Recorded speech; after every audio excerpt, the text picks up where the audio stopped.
I would say that during that 14-day period, her loan went through the automated underwriting system and got kicked out multiple times.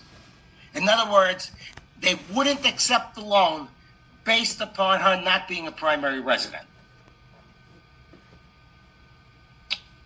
But she ended up getting the loan. She ended up getting, well, not only that, but the power of attorney that said it was a primary resident, going to be a primary residence, was filed with the mortgage and the property records. That's how I found that. I looked at other properties. I pulled the title reports. I looked at the mortgages. I said, what the hell's going on here? The third one is the Brooklyn property. Yes. Okay. She claims that she's always used the property as a 4-unit property, even though the certificate of occupancy says it's 5 units. Well, guess what? In New York City, okay, the government has very, very strict rules about occupancy.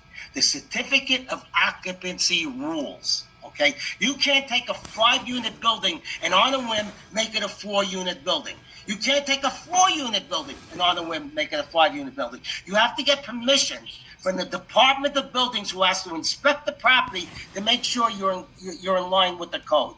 So when she's saying it's always been a 4-unit building, she is lying to everybody.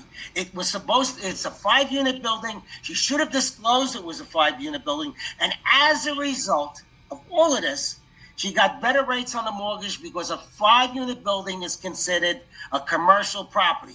She probably lied on the insurance applications too. So she probably committed mail fraud with the insurance companies too. Now, she says it's always been a 4-unit building, but look at that screen again. You'll see that depending upon her whims, sometimes she says it was a 1 to 2-story building, 1 to 2 family building, 1 to 3 family building, and a 4 family building. She doesn't even remember her own damn lies.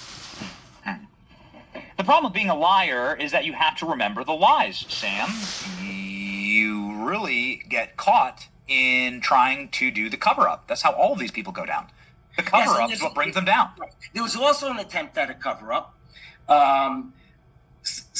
2 people from our office leaked information to MSNBC. Okay, it was in the news the other day. That the prosecutor that was handling the case, not the chief prosecutor that was appointed by Trump, one of the people that were within the office. And she was, they said that she intends to tell her boss that there's no case here. Okay, now, how do you leak information to the press before the boss even gets the report?